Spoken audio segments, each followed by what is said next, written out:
la famille, que la paix, si possible, soit sur vous. Content de vous retrouver, ce n'était pas prévu qu'on le fasse aujourd'hui, mais vous avez explosé notre boîte de messages par rapport à la situation qui se déroule actuellement au Gabon. Et étant donné qu'on ne peut pas répondre à tout le monde, d'autant plus qu'on est en train de préparer la nouvelle étape de notre tournée, une grosse tournée qui va durer plusieurs mois dans différents pays d'Afrique francophone, pas que francophone, anglophone aussi, lusophone et dans la diaspora. Il est important qu'on puisse répondre de manière synthétique sur certaines questions de fond que vous vous posez. D'accord? Donc en tout cas, heureux de vous retrouver, toujours heureux d'être à vous connecter, vous tous le savez.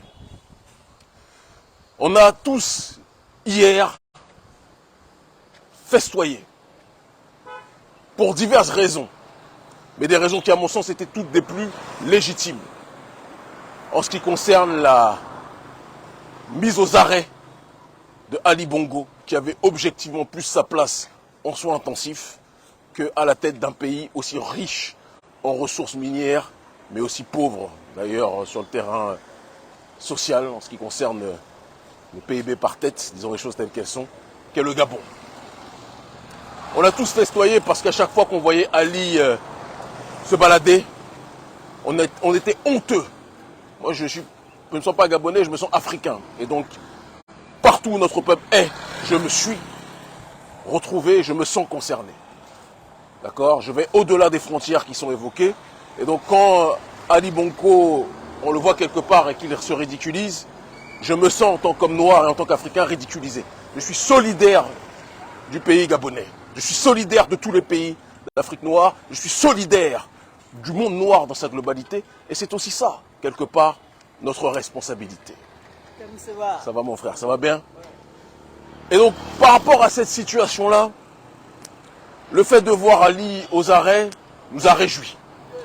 Le fait de voir Ali tomber et dire « make a noise », nous a fait rigoler. Ne nous mentons pas. Celui qui vous dit le contraire est un taquin qui n'est pas sincère. Mais une fois qu'on a passé ce stade, je pense qu'il est important aussi sur le terrain idéologique d'être le plus lucide par rapport à l'évolution des choses. On a lancé un avertissement hier qui me paraissait des plus courageux et des plus légitimes. C'est de dire, même si les indices montrent qu'il peut aller dans une mauvaise direction, prévenir le frère en ensemble. Prévenir le frère, le général Oligui, qui est le nouveau président de la transition, que s'il est dans une démarche de suivre la voie d'Assimi Goïta, et quand on dit suivre la voie d'Assimi Goïta, c'est pas systématiquement dire il faut qu'il aille du côté de la Russie. Ceux qui disent ça n'ont rien compris au combat géopolitique. On parle de la nécessité de couper, de finir, de cesser les accords de coopération avec la France, de mettre aux arrêts les pilleurs total, de mettre aux arrêts Merabé qui est le premier profiteur, d'accord, le premier exploiteur du manganèse. Il ne faut pas oublier que le Gabon, qui est un pays pourtant pauvre, quand on voit les conditions de vie des citoyens gabonais, mais c'est un pays extrêmement riche en ressources minières. C'est le premier producteur mondial de manganèse. Et c'est l'entreprise française Merabé, si je ne m'abuse, qui gère justement le manganèse là-bas et qui évidemment ne redistribue pas de manière équitable, de manière digne, les ressources de ce côté-là. Et donc on a dit, Général Oligui, tu prends le pouvoir, mon cher frère, les premiers signaux. Ça va bien mon frère? Après, d'accord? Il n'y a pas de souci, on est ensemble. Après. Écris-moi sur les réseaux sociaux, je suis en train de faire un live là. Ce sont les joies du direct. Ça va? On est ensemble. Et donc je disais que, à partir du moment où le général Oligui prend ses responsabilités, il doit être dans une démarche de tout faire pour couper les connexions avec toutes les entités qui caractérisent la France-Afrique. On ne peut pas parler de révolution panafricaniste ou de révolution souverainiste populaire si il n'y a pas une volonté de couper les liens avec la pieuvre du néocolonialisme. Parce que le Gabon est dans cet état aujourd'hui parce que c'est une entité néocoloniale, pour aucune autre raison. Et donc, il est évident qu'il y a le choix entre deux options. Soit la situation au Gabon actuellement est un coup d'État militaro-populaire à tendance souverainiste, ce qui ne semble objectivement pas être le cas. même si nous devons encourager à ce que ça tende vers là, d'où l'appel que nous avons lancé à ce qu'il rentre dans les pas de Assimi Goïta, de Ibrahim Traoré, et non pas de Damiba, dont son nom résonnera comme le nom quelque part de la démission, de la trahison par rapport aux objectifs d'autodétermination, d'accord? Soit il est dans une autre voie. Ça va mon frère, je suis en train de faire un live, d'accord? Le numéro, attends, je suis en train de faire un live, je ne vais pas le donner là maintenant, d'accord? Attends que je finisse s'il te plaît. Et donc par rapport à ces situations, soit il est dans une autre optique. Et le coup d'État du côté du Gabon est un coup d'État qui en réalité est une querelle familiale dans le Haut-Ogooué, d'accord, à l'intérieur du clan Bongo, entre le clan d'Ali Bongo et de sa femme blanche Sylvia Bongo, sa femme française Sylvia Bongo, et son fils Noureddine, et de l'autre côté, le clan de Pascaline Bongo, le plan d'Omar Denis Junior Bongo, et de leur ami, de leur homme fort, Brice Oligui. Et il se pourrait que l'option soit donc la querelle à l'intérieur du clan Bongo. Ça va mon frère, on est ensemble. La querelle à l'intérieur du clan Bongo avec le parrainage, l'accompagnement, l'adhésion silencieuse de l'oligarchie française qui contrôle tellement sur le terrain sécuritaire de Gabon que personne ne pourra me faire croire que les services français et que l'armée militaire française n'étaient pas au courant du coup d'État qui se préparait. Vous noterez d'ailleurs, je pense que c'est très important qu'on puisse le rappeler, le préciser, vous noterez d'ailleurs que à aucun moment les autorités françaises ont appelé leurs ressortissants à quitter le Gabon, comme ça a été le cas au Niger, comme ça a été le cas dans bon nombre de pays. Remarquez. Vous noterez d'ailleurs que l'Union européenne n'a pas appelé non plus. On est ensemble. Ils finiront par comprendre. Vous noterez aussi que l'Union européenne n'a pas ramené. Mon frère, je suis en train de faire un live. Tu ne peux pas me demander mon numéro en même temps. Non, je ne le connais pas par cœur. Attends, s'il te plaît. S'il te plaît. S'il te plaît. Je vous donnerai les numéros après. Bonjour, mon frère. Ça va? On est ensemble. Merci, merci, mon frère. Merci. Ça va, ma soeur? Merci. Ah là là.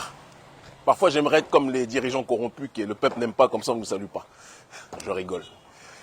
Et donc, plus sérieusement, peut-être que c'est une querelle intrafamiliale, cooptée, ou je devrais dire même cautionnée, parce que je ne crois absolument pas que la France ait été à la base de ça, mais je crois que la France était au courant de ce qui se déroulait, et que dans la réalité, bonjour, et que dans cette réalité-là, la France y a vu son intérêt, pour la simple raison que Ali, alors j'ai entendu que Ali avait lâché la France-Afrique, c'est absolument pas vrai. Si Ali avait lâché la France-Afrique, Total ne serait plus au Gabon. Si Ali avait lâché la France-Afrique, le premier producteur français de manganèse qui est installé au Gabon ne serait pas présent, donc ce n'est pas vrai. Ali était toujours avec la France-Afrique, mais Ali, sentant que la France-Afrique le trouvait encombrant, avait décidé de diversifier les partenariats et d'accentuer le processus du multilatéralisme, notamment avec des pays occidentaux autres comme l'Angleterre, la Grande-Bretagne, comme les États-Unis, en plus de son partenaire historique, qui datait depuis longtemps, qui était la Chine.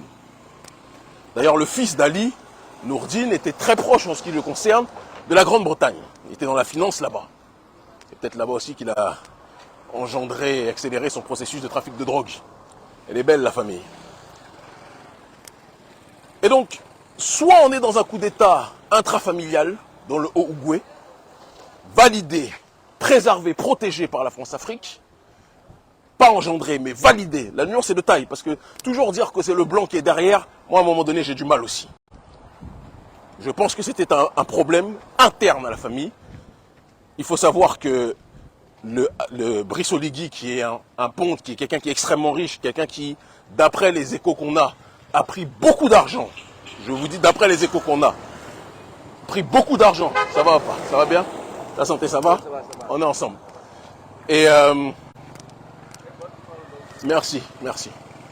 Et donc Brice Oligui était déjà quelqu'un qui avait beaucoup d'argent sous Omar Bongo. Et il a été d'ailleurs accusé d'en avoir pris beaucoup. Donc il avait été exilé pendant un temps du côté de Dakar avant d'être rappelé. Ok? Donc c'est pas un nouveau, c'est le cousin d'Ali Bongo. Merci beaucoup mon frère. Merci beaucoup. Merci beaucoup. Merci beaucoup mon frère. Merci infiniment. Merci beaucoup, mon frère. Merci. Merci beaucoup. Merci, mon frère. Vous m'excusez. Et donc, le Brice en question, dans la démarche et dans la réflexion qui est la sienne, soit est le porte-parole de cette partie de la famille qui trouvait Ali trop gênant, parce qu'il faut savoir que Sylvia a écarté une bonne partie de la famille Bongo pour prendre le contrôle du Gabon avec son fils, et ses amants aussi, parce qu'on sait très bien que c'est pas Ali qui le gérait, Ali devait déjà essayer de se gérer lui-même, et ils ont été écartés par une autre partie du clan Bongo. Et donc ceux qui pensent que là on assiste à la fin de l'ère Bongo se trompent profondément. Mais maintenant, Brice Oligui est face à un carrefour historique, c'est pour ça que je ne veux pas enterrer ou jeter le bébé avec l'eau du bain. Nous connaissons le parcours de Brice Oligui. Bonsoir. Nous connaissons, nous savons que Brice Oligui est un cacique du clan Bongo. Nous savons que, et c'est important qu'on le dise, Brice Oligui, dans le créneau qui est le sien, il a déjà l'argent, il a déjà la fortune, il est déjà, certains disent qu'il est déjà millionnaire. Donc c'est pas après l'argent qu'il court. Mais il a la responsabilité historique de tout faire pour que le peuple puisse bénéficier de ses propres ressources. Tous les indices montrent qu'il n'est pas dans une démarche de changer le système Bongo, mais de changer la tête qui devenait trop gênante. Nous appelons le frère, parce que nous devons faire preuve de sagesse et ne pas le condamner avant qu'il ait pu agir, mais nous appelons le frère en connaissance de cause, avec tous les éléments que je viens d'évoquer, à suivre la voie d'Assimi Goïta. Souveraineté pour le peuple gabonais. Cessation des accords de coopération avec le néocolonialisme français. Expulsion de Total. Cessation du contrat avec Total. Cessation du contrat avec l'entreprise française géante qui exploite le manganèse sans redistribuer de manière équitable à la population gabonaise. Il n'y a que comme cela, j'insiste, il n'y a que comme cela que l'on pourra être dans une direction d'évoluer correctement. Si vous ne faites pas cette démarche, ça va mon frère, ça va bien? Ça va bien? On est ensemble, ça va. Si, soit... Mon frère, je suis en live, fais ta photo rapidement là. Soit, mon cher frère Brice Oligui, tu agis dans cette direction, auquel cas on te soutiendra. Cessation totale avec la France-Afrique. Mais si tu ne le fais pas, mon frère, à l'intérieur du Gabon et à l'extérieur, les choses iront dans une direction qui ne sera pas bonne pour toi. Nous sommes tout cuits et nous avons des yeux ouverts par rapport à cette situation. Fais ta photo comme ça, j'avance, frère. C'est bon? Vas-y, vas-y. C'est à cause de lui qu'on est en train de faire la pause. Voilà. C'est bon? C'est bon. C'est bon? Oui, c'est bon, allez-y. Ok, c'est bon. Ok. Non, je suis en live, donc je ne peux pas te donner le numéro de téléphone. Ok? On est ensemble. Ok, c'est bon? On est ensemble. Mon cher Brice. Mon cher Brice. On est ensemble. C'est bon? Très bien. On est ensemble. Merci beaucoup. On est ensemble. On va changer ce pays aussi. Au nom de Dieu. Je te le dis. Allez. On est ensemble. Mon frère, je ne peux pas te donner le numéro alors que je suis en live. C'est bon? Ok. Ils commencent tous à comprendre. Attends. Les frères, vous me pardonnez, les frères et sœurs. J'ai un papa et je ne peux pas refuser qui me... Voilà. Tu notes ici discrètement et tu me donnes le téléphone. Qu'est-ce qui tombe pour toi? C'est une carte de visite, c'est pas la mienne. Attends. Hop. Donc Brice, tu as une responsabilité historique, mon frère. Sache que si tu coupes les contacts, si tu coupes les liens avec la France-Afrique, non seulement nous allons t'accompagner, mais on va te donner tout l'agenda que nous avons dans ce cadre de la multipolarité. Le monde ne se résume pas à l'Occident. Le monde ne se résume pas à la France.